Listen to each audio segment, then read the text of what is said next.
Sports is a huge part of our lives. We play them, we support them, and we even coach them. But have we thought about the person that puts it all together? Today on the podcast, we have Steve Millsaps. He will be discussing his passion for sports, love for the community, and also how his family supports him in it all. If they think it's better to go somewhere else, then I'll shake their hand and wish them luck. And if they want to come back, we'll open our arms with them. And sometimes we forget, the most important thing, which is your home thing. Since you brought it back up, let's get into that. Why the mustard yellow? Why the sparkly? Why those? Well, let's just talk about the sparkly coat. Everything's changing. There's so much change, and you adapt. What's the one? Adapt or die, right? Speaking to the parents, what is some advice that you would give them in raising a student that is currently in high school and how this climate has changed? I would say to a parent, and I think I've learned this from my two, like. Under Ty Johnson, prosperity and education, and we're about to go behind the bell. What's up, and welcome back to the Behind the Bell podcast. I'm your host, Ty Johnson, and we have our special guest, Mr. Steve Millsaps. How you doing? Good. Thanks for having me. Thanks for coming. Once again, it's another one on short notice, so I appreciate you so much for making the time for us. Anytime. I'm always here. Yeah, you are. We're going to get into that. So, speaking of that, you said you're here all the time. What is your role and what do you do here in the building?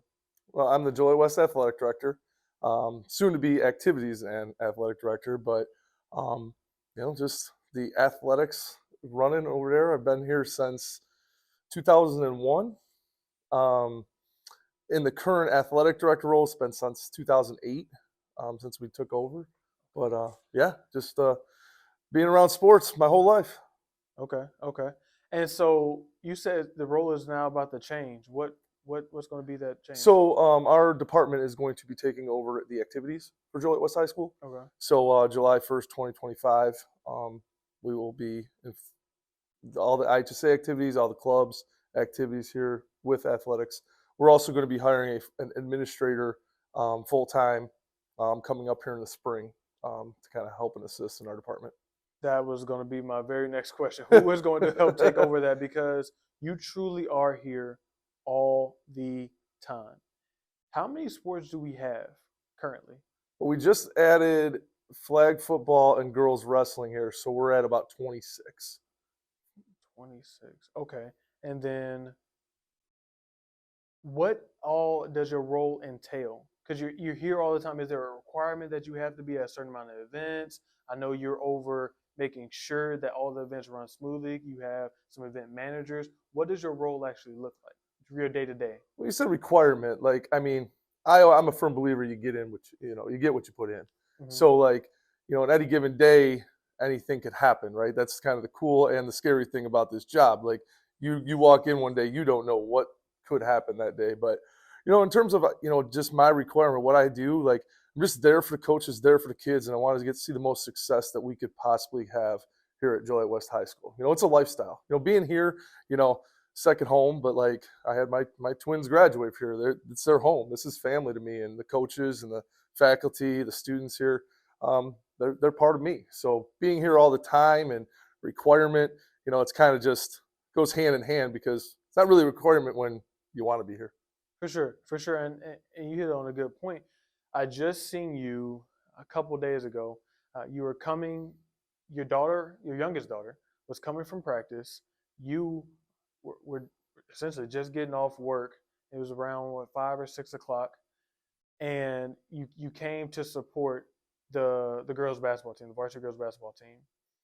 What does it mean to you to keep your daughters around sports? You said it's a lifestyle. What does that mean to you to do that? Well, when I started off here as 01, obviously, I was just a young 21-year-old kid. I got married when I was at the school. I got, had all my daughters when I was at the school. So, it was really special for my older twins to graduate from here because that's something I didn't get to do. I'm very jealous of them for that. But in terms of, I want my kids to see what I do too. Because why is dad not home? Well, because of this. And if they're part of it, then it makes it a little easier being away, and they understand. And as they gotten older, my kids have always been here and seen it, and they've gotten to know our athletes, our coaches, and in any strong athletic sport department, I think the coaches' families being around, and my family, like, it just builds a bigger atmosphere and better atmosphere. For sure, I agree. I agree. When you kind of join that thing and really put time in, I truly do believe that it makes it that much stronger. And so, also, I wanted to touch on the fact that you said you were here since you were 21 years old. So you weren't always the athletic director here. What was your role before that? So I came in. There was Miss Attire, who's actually retiring this year. Mm-hmm. She had a maternity leave, so I came in and filled hers for a year in the fall of '01 as a special education teacher. I did have a history degree, so then the following year, a history job opened, social studies, and then for 5 years, I was a social studies teacher. I coached baseball and football and worked many winter events. And then the assistant athletic director job opened for the township, as we may or may not know, like, the people listening, we were once 2 schools, 1 athletic department. And then I took that, and that evolved to the current position. Okay. And so in this role now, it's a lot. And so going from a teacher in the classroom, having to worry about the class, that job entails a lot as well. But now you're more in a time commitment piece to this thing. What enticed that change? Were you always just into sports, or is it what pulled you to want to even be the assistant? Well, I played college baseball, and Okay. when I was looking, to what career path, I wanted to stay within sports. So what was the best way to do? Be a teacher, right, and coach. And I'll tell you, like, being a coach for 2 seasons, football and baseball, like, time commitment, like, Yes, isn't much different, right? Like, yes. I mean, our coaches put in tons of time, and so did I. I mean, coaching a baseball in this climate, there were times I didn't know if I was going to play that day. It's going to be a rain out. We got practice at 8 p.m. Like, you just never knew. So, like, it wasn't, I wouldn't say easy, but it was a good transition. And my wife's super supportive with what we wanted to do. And, that's ultimately why I'm able to do it, is because my wife is supportive in this role. For sure, and that's a key piece, having that support, because as you said, there is a huge time commitment. Me, being around coaching for the past 5 years, like it, that's one thing. We speak about wives. That's one thing my wife was not. She was not too fond of all the time I had to spend here. We're newlyweds at the time, moved out here with me, and she's out here essentially kind of by herself, and I'm at the gym all the time. Right. And she's just like, what? This is not going to be it. Like, we can't. And so she ended up, as we all do. So now we watch games together.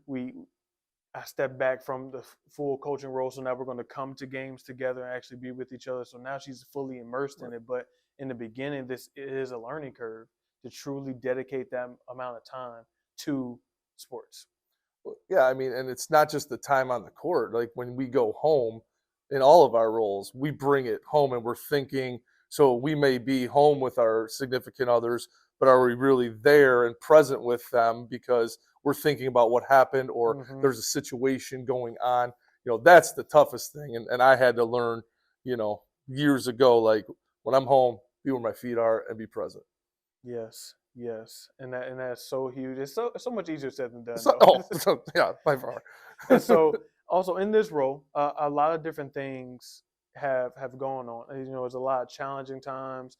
A lot of times you have to essentially overcommit because there's so much going on, and it demands your immediate attention. How have you been able to weather those changes? Well, it's just, I keep saying lifestyle. It's hard to define, but I'm just ready and accessible, and always willing to take it on. There are things that happen that I haven't come across. We've had a few things here or there, but, like, there's not too much that surprises me. Okay. Just because I've been here for so long and I've seen a lot of things, and I think in every situation, you just work with each other, and you find. I mean, sometimes we make good decisions, sometimes we make not so good decisions, but I try to be 51% accurate. Okay. And then if I miss, we try to move to try to learn from that go forward. But it's just it's hard to say because like everybody knows, like I am fully committed. Like I care about this place, and I want to be available and help wherever I can, whether it's a classroom issue, a hallway issue, an athletic issue. Like I just want this place to, every student in here to have a good experience, just like my daughters and I feel I have. And that's huge. And that's huge that you're essentially right there. You're going above and beyond because when we think about athletic director role, it's athletics. It's not in the classroom necessarily. So uh, I know I appreciate that, but I know the students, may not be now in their current moment of being in high school, but they will appreciate that in the long run that you were there and you surrounded yourself and you immersed yourself not only in athletics but in their life in general. Yeah, like the coolest things for me are whether it's homecoming or a game, like when our alumni come by and like sit on the sidelines, talk to them, we reminisce about things that happened when we were there or when they were there. But yeah, it's that's the rewarding part. Like, the wins and losses, yeah, that I want to win, Mm-hmm. but like having the students come back and just tell me where they're at and how they're doing, and it comes from me trying to get to know them as when they're here, me walking around with practices and games being there and just seeing them and our winners club and just different ways to connect with them and learn about them to see how a just recently turned 46-year-old can connect with an 18, 17, 16-year-old. For sure, for sure. And then I like to brag. I like to brag a lot, but I don't know if it's true or not. But I always tell people, like in the last almost 2 decades, my 2016 team has made it the furthest in basketball with winning a sectional and going to super sectionals. Is that true off the top of your head? Do you know? For basketball? Yeah, for For basketball. basketball, that's the last time we've been to a super sectional. But there's a huge asterisk from the 1920 team that got sent home. So you did Yes, you yeah. did get COVID helped you to keep bragging. I agree. I agree. That team was very special, and we were at the sectional championship game. Man, if we could have just played that game, no fans, just the coaches, I would love to play that out because I agree with you. We would have not. I would not be able to hold on to that title. Right.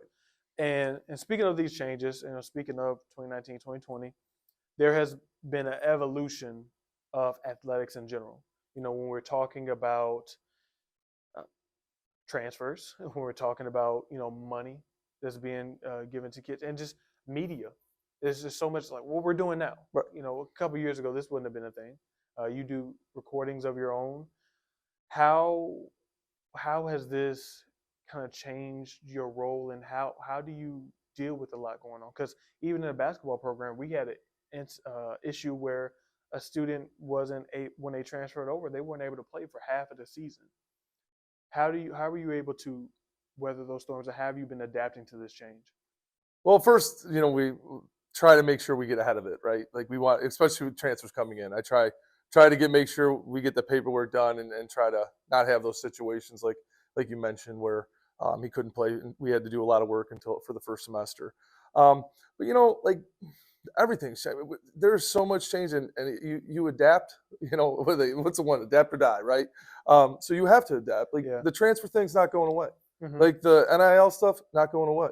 So like you can complain about it or you can try to find the strengths. Like social media, I used to be, I ain't doing Facebook, I ain't doing Instagram, and I'm on a pseudo name on Facebook, but I love seeing the time hops and things coming up. So Mm-hmm. like there is good in everything, like and there's bad in everything. So just try to find out what good things we can do, like stuff like this, or how I do my videos with the student athletes. The kids want to see themselves out there. So let's do that kind of stuff. And then ultimately, we want to make their experience here for transfers or not or our own kids the best they can be. And I have the firm belief, like if they think it's better to go somewhere else, then I'll shake their hand and wish them luck. And if they want to come back, we'll open our arms with them. But I'm not going to sit and try to fight everything and try to get into other people's situations, because that's just not what I do. I want to make sure we take care of our stuff. And if, things come good or bad, we tack them each time. I think that's good. I hear what you're saying is keep the main thing the main thing. Let's not stray. Let's not do all this other stuff. Let's focus on what is the main thing. Main thing is loving these kids and making sure that they're successful in their futures. And so, with that being said, you have so much love for this community. Did you actually grow up in Joliet? I actually did. Well, I grew up in Crest Hill. My home public school would have been Lockport, and I did not want to go to Lockport. Okay. I was a baseball player. My friends either went to Joliet Catholic or Joliet West. I did take, this was a long time ago, so I don't think we're gonna get in trouble. But I did take the placement test. There was a placement test back then under my uncle's address in this library that's just outside there. I Okay. remember being a little eighth grader. But then I did go to Joliet Catholic. Okay. But yes, I've been. If you want to know a little funny tidbit about me, my junior high was right across the street from Joliet Catholic. My high school was Joliet Catholic. Weber Road, or Larkin turns into Weber Road. I went to Lewis, which is Larkin Avenue. Okay. And I've been on and came to Joliet West. So I've never been off Larkin Avenue in my entire educational career. Really? This is a kind of crazy thing. It is. So it yes, is. this is, like I said, this is home. Okay. And so, with you being here and seeing all this change, there's so much, there's construction going on now. How do you feel? How does it feel being in this building and seeing and experiencing firsthand from? I guess you did go to JCA, so you didn't necessarily, see it from a student's perspective. But being in here, taking a placements test, to coming back here when you were 21, how has it been to see the evolution of the school? Well, it's crazy. I remember coming to games here, and I mean the cafeteria where it currently is wasn't there, and you entered the basketball games over from off Glenwood. So seeing that, but then just everything that the opportunities for the students has been the major goal since around 2005, and whenever we got the referendum passed for the field houses, and just creating more opportunities and having them have just a fun experience here. I mean, when we get this student center built outside, whenever we get in 2027, all four corners of our campus are going to look elite. And just when you come in, I mean, with the culinary edition, with the windows you'll see off Larkin, I mean, even what we're trying to do with the baseball and softball fields right over there, and then like our stadium renovation, we put the student center, around, it is going to look really cool. And, that's just something that I take pride in. I want, I mean, I like to look good, even though, age has hurt me from looking tremendous. But, yeah, I just want the kids to feel special when they come in here. And I think it comes with, you talked about the evolution of things. People want to be around things that are pretty cool. Mm-hmm. So, yeah, I agree. We're going to have to discuss that looking good part, though, because you wearing these mustard yellow suits, these sparkly suits. Yeah, we're going to talk about that looking good. But I do want to expound on that a little bit, because the evolution is coming. It's here. And it's funny because I was just talking last night. I was talking to a maintenance worker, and they were telling me how a lot of our courtyards are going to be gone. They're supposed to be gutting out a lot of things, but particularly pertaining to locker rooms and things.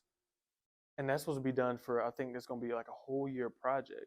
What is that going to look like for the student population? Have we gotten to that point yet?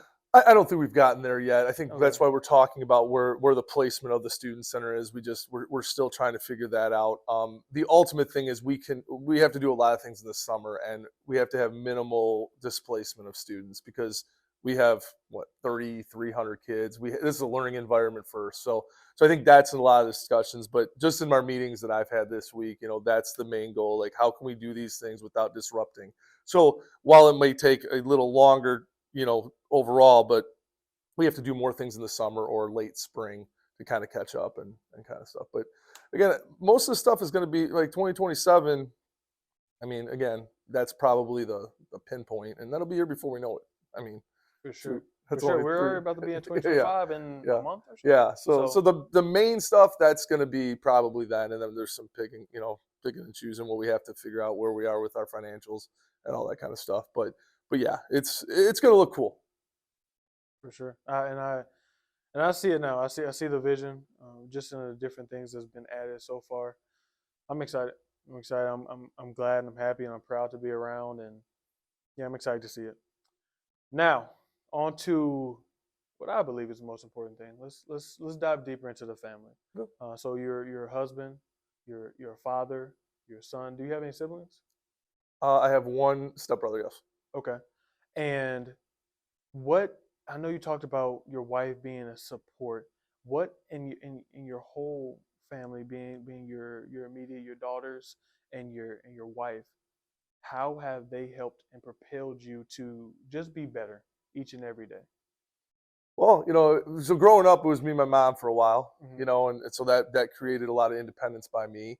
So, having to learn to, not I don't have to do everything by myself, Mm-hmm. was, is a struggle because, I want to get things done, I want to go. So the listening, but in terms of, I remember being in the auditorium when it was a first, probably be '04, fall of '04. My wife and I came back from the ultrasound finding that there was two heartbeats. And for those that don't know, like, it's not 1-2 heartbeat. It means there's two living bodies going to be coming. Finding out that we were going to have twins, um, and then there was just, they were preemies, and we had to have them up at Rush, and seeing the struggle, and these little, 25, 26-year-old me thinking I got everything under control, and just carrying them home with my wife.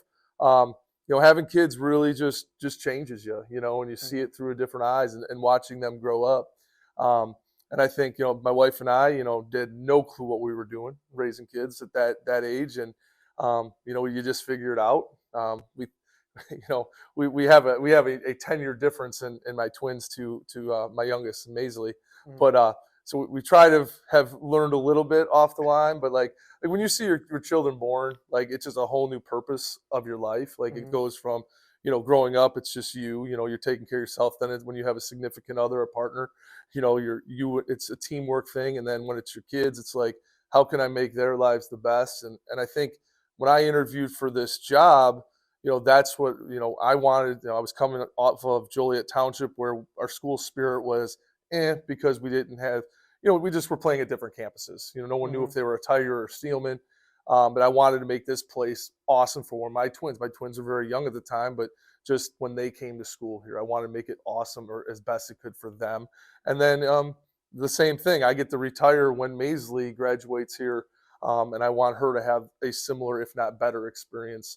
So it's just that whole perspective, and what, just how you look at things. And then ultimately, I think my twins coming through here, listening to them come home, has given me a better like perception of what our student athletes go through on a daily basis, like what they're dealing with, and things that may be important to, or I think is important, or maybe our coaches do, is different from then what the students are going home and saying. So it's just a whole different perspective, if I'm making sense. Yeah, yeah, for sure.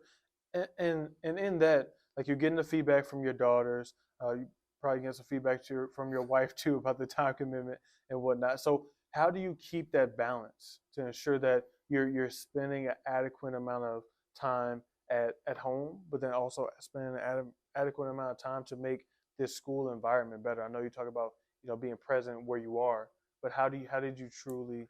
And so it's tough. Like, as I always said, I'm a much better father than I am a husband. Mm-hmm. I mean, when you have kids, they kind of, like, where they have to go, kind of dictates your weekend plans. But just trying to make sure that, you know we set up a date night, or, send an edible arrangement I try to send home. Just making sure I'm remembering to make sure that, my wife knows that I care about her, and it's not just because, again, what we do is we put all our effort into this, us, me, coaches, and then sometimes we forget, the most important thing, which is your home thing. But the best thing about my wife is she's not really sports, but she'll tell me her honest opinion about everything, and it's a good balance at home to be like, okay, that Mm-hmm. doesn't make sense to Mm-hmm. somebody, you know. Yeah, and I get some of that too. And so I do want to go back, I guess, to both of the past questions and just understand, or could you give us some helpful advice to either from what you're hearing from your daughters to the students that currently are going here, but then also speaking to the parents? What is some advice that you would give them in raising a student that is currently in high school and has this climate has changed? I would say to a parent, and I think I've learned this from my two, like, things we think really matter don't matter. Hug them, tell them you're proud of them. Making sure that you just say, you know what, I saw you. I saw you tried there. I think for my first two, again, being a young parent, I felt that Maya and Maddie, my older twins, had to do this and do it better than everybody, and and if they want to play college, there's an opportunity for both of my kids are playing college athletics. There's an opportunity. We don't have to start at age 5 playing, specializing in sports to get a college scholarship. There's plenty of opportunities there. So I think from that aspect, because even with Maisley, my younger one, like we'll have a game and let's go get ice cream. Like let's make sure that we about what really matters, because they're trying and they're doing it. If they don't perform at the best level, guess what? They're young. They get another opportunity and they just keep going. I think that's probably the best advice. And even from the student's perspective, like let's understand there's highs and lows. Let's try to make sure we find our balance. The other thing too is I do a terrible job at this, is celebrating the wins. I think us as a society spend too much time on the lows, because again, it's a travesty, it's an upsetness. But then when we do something great, we don't take the time to celebrate as much as we do. We stay down and upset with ourselves when we do something bad. And I agree. And I would even take it a step further. I would not even go as far as to say celebrate. We don't even acknowledge it. Like we don't acknowledge the little, not even the little things, but just the things that we do in general. Because I think our society is perpetuated on negativity. We love negativity. Like we look at social media, we see we look at social media, we see how the amount of views and amount of likes for something that's negative or demeaning about something or someone blows up, goes viral. But the things that are really trying to put forth a good agenda or is positive, at times, yes, it does blow up. But in comparison, the negativity over or supersedes the positivity. So I think it's annoying, but it's the reality. So I think that's great advice to just really focus on the positive things that are going on in your life. One thing I want to get into too is you talk about going back to Joliet. You being from Joliet, born and raised. Yeah, Crest Hill, right across the street from Joliet. Yeah. I feel like Crest Hill, Joliet, Yeah. Sherwood is like one conglomerate. So being here all your life and then raising your kids here and having your family here, what is something that you and your family love to do in your all's free time? In our free time, well, there's not much, but we like to go to dinner. We like to, what I do is I take 3 weeks at Christmas. We do not host any home games over Christmas. That's one, and we go to Florida. Same thing, in the summer. Right? We take a week right before the seasons. Like that's our family time. We cut off from the phones. We cut off from what we're trying to do, and just kind of be present with each other. With having 10-year difference of my kids, trying to be, getting us all under the same roof. I mean, having a family dinners, once every so many times. So it's tough for us all to get together, but we take the time to go out to vacations and stuff. My wife loves to celebrate birthdays, so we try to make sure there. But yeah, we'll just go out in the community, have a bite to eat. That's kind of here what we do. But ultimately, like coming to our games is what we like to do as well. Okay. Bring it all back. Bring it all back. And so with that, in the community, what are some of your hidden gems? What are some of the things, like what are some of the restaurants that you all like to go to? Whether restaurant, grocery store, shopping, like what are some of the hidden gems in Joliet that people might not know about? Well, I can't stand going shopping, so like that's that. My wife lives at Target, so Okay. like I see the receipts on that. So That's I try interesting. not to go shopping, but we like to right down the street from Inshore where we go. It's right down the road. It's called Mauve. It's a restaurant that we can go out and it's kind of quiet. It's right down the street from us, so if we have to get back, we do. That's kind of our little like kind of hangout place. That's where nobody sees me. And I do have like 3 or 4 non-black and gold stuff I wear, and that's when I wear it. So I try to put a non-black and gold hat on so people don't know if it's me. Okay. And I would venture to say I believe that's completely be true, because every time I see you is Joliet West gear. I don't think I've ever seen you anything else. Well, when you do, that's when people are like, oh man, I didn't, So like, yeah, but that's me though. Like that's what I always want to rep, and because this is me. Like what you see is me. I mean, you kind of made jokes about my attire that I can bring out, but there's a reason for each one of those. And as you'll see me post COVID. Everybody's dress code kind of took a little tank. Yeah. But you'll see me in sweats and shorts, and then as we start winning, that's when the shirt and tie and the suits start coming out because we're getting there. Since you brought it back up, let's get into that. Why the mustard yellow? Why the sparkly? Why those? Well, let's just talk about the sparkly coat. In 2016 for Christmas, my wife bought me that for Christmas, Okay. and the first time I wore it was at Cheer State. We won a state championship. Mm-hmm. So then 2 weeks later, girls bowling was in the state championship, or was up there. We were in first place on the second day. Up in Rockford, I walk into a bowling alley with the sparkly coat. We win the state championship. Okay. So that coat has a pretty good record. It only comes out when we're getting a trophy, or we have a chance to get a trophy, and it's got a pretty darn good record. I mean, wearing the coat of cheerleading, temper controlled inside was good. Wearing a third place outdoor in the summer for softball, it's pretty hot there. But yeah, that's the sparkly coat. Like that is like we've made it there. So like athletes will ask me, oh, when's that coming out? Because they see the pictures in the Wall of Fame and stuff, and I'll be like, we got to get to a trophy. We got to, if you want that thing to come out, that's the only time it comes out. Now the mustard yellow, like that's when we get to a sectional or a sectional final, that's where that mustard suit comes on, and then there's a hierarchy of what clothes I can wear and when, and I at Lewis when I played baseball, we used to dress up for the basketball games, paint our faces and do silly things that there was no video cameras back then, so thank goodness there's no record of that.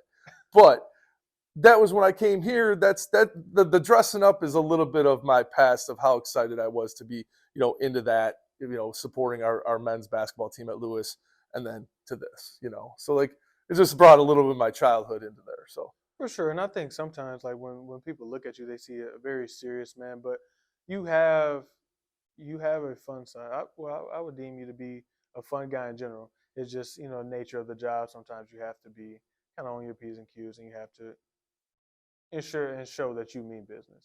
But I think like just in those outfits and just in your engagement right now, like I want to show like this other side of you, like outside of the athletics, outside of the role, like you have a personality and you have a vibrance of you outside of just athletics. So no, I appreciate that. I mean, but like, yeah, it's it's a lot of learning. I mean, a couple of coaches and I taught. I mean, when I first started, even some of the students I saw and athletes that I coached, the first 5 years, like I was an animal. But then again, you see your kids, and then you start evolving as a man, and like I said, now nothing usually gets me too wound up right now, and we just attack it, and we gotta hold people accountable. We also gotta hold people accountable, have fun, and celebrate, and like I said before, we gotta appreciate the goodness of this place because there's a lot of good here at Joliet West High School. For sure, and I definitely agree with you on that. So now I want to enter into a segment called the top 3. And so it's going to be 3 questions we're going to answer, and we're going to kind of be spit off like rapid fire, but I want you to take time if you need to or want to either think about them or to elaborate as well. A little bit goofy, but there's some deeper ones too. So if you had to eat one meal for the rest of your life, what would that be? Pizza. That was a very quick answer. What? I love pizza. I mean, it is such a good meal. And like, like there is nothing better than a good pie. I mean, that's what Pizza Friday started, in the athletic office. Yeah. I mean, yes. So I would definitely. And what kind of pizza do you prefer? Like, what is the? Well, I like to put a lot of vegetables and a little bit of sausage on mine. But unless you put anchovies on it, I'm eating it. Okay, and then the brand or the company. What is the favorite restaurant to get it from? The favorite pizza, I do like Maury's right down the street here, Thin Deep. That's a pretty good one. I do like a Giordano's, Massiano's, or a Malnati's deep dish. But like, there's not really a bad pizza. Give me a Jack's Original from the supermarket. I'll hammer that. Okay. That's good to know. I mean, a cheap date. Okay. And so, what future invention do you wish existed right now? Future invention right now. Um, Maybe like a teleporter where I could like go back in time and fix something. I think Hmm. maybe just something that I could just oh man, I screwed up that one. Let me go back real quick. Hmm. Most specifically when I react to something my wife said. Oh shoot, man! I just said that. Like I Yeah. can't. Can I go backwards and just Yeah. just take that back? Yeah. Yeah. I wish I had that too. And then the last one I have is what forgot it. What How do you cope with uncertainties in life? Well, I kind of just I'm one that privately, I'll think about it. I'll cry. I'll do stuff privately, but I have a strong because I want to be there for others, and I think that's something that I really my emotions and stuff. I don't open up as much as I wish I could, but I also want to make sure that in whatever happens, uncertainty, that I'm a rock for my loved ones, for the people here, that we can try to find a way to get out of it, whether it's a death situation, whether it's something bad that happened to someone. I try to make sure like how can I be there for you, and sometimes I don't take the time to cry myself. Hmm. Okay. Which is huge. Which is huge. Now there's a lot going on. We in this school over the past couple of years that I've been here, we experienced a couple deaths within the school. Not actually in the school building, but Yeah, they were students of the school. So definitely, it's a lot. As I keep saying over and over, it's a different climate that we're living in. There's a lot of different things going on. So that coping piece is so huge for not only as students but us as adults and those that are pouring into the students as well to make sure that we're right so that we can pour into them effectively. yeah, like I said, 3,300 kids, students, and then 200 and some faculty. Like at any given day, somebody's dealing with something here, and trying to make sure. And I think that's going even back to one of the other questions, like making sure I'm available there to help, or our staff, or whatever we have to like, because you don't know what people are going through each day. I mean, what I'm going through isn't what maybe someone else is, and you just try to have the mindset like that's really what I try to do. I start my day every day with four positive things in terms of what I post on social media, what I post to our coaches, and what I post to our athletes, to try to that make your bed mentality, that I started the day 1-0, and when I get here I'm already living success. And then at the end of the day, I always gratitude. There's that's one thing that I try to do. Like there's one thankful thing that I can be for each day, and that's that trying to make sure I'm making my mindset and I'm the best version of myself to be there for other people, and hopefully that spins off other people too. That's great. That's great. Middlesex, this was a great interview. Is there any lasting things that you would like to give to the community? How can we support you? Well, I think it's just what we're doing right now, right? Like the more voice we have, the more that we can just be out there and show what good things come through here, even in our darkest moments or our brightest moments. Like how can we show this place and being the greatest thing? Because every year we have over 3,000 people, and that means we have 800 alumni every year coming back. But I do want to make a special shout out to you, because you were a student here when I was here, and Yeah, and you have grown so well, and I'm so proud of you, Ty. I appreciate that. I appreciate that so much, and it's a weird kind of feeling to me. It's like you probably never hear me call you Steve because it's a weird dynamic for to be here and Miss Justice to be here and to be a student of you all's and now being a peer. It's an odd feeling. Like it's good, that I made it here and that we're able to work alongside each other. That I have this great support system, but it's just a weird dynamic now. But I enjoy it. But it's just I don't know. Well, and the shameless plug, I try to get being here so long. I want as many alumni in here to coach. So if anybody's watching, if you want to coach, you call me, email me. We'll get you certified.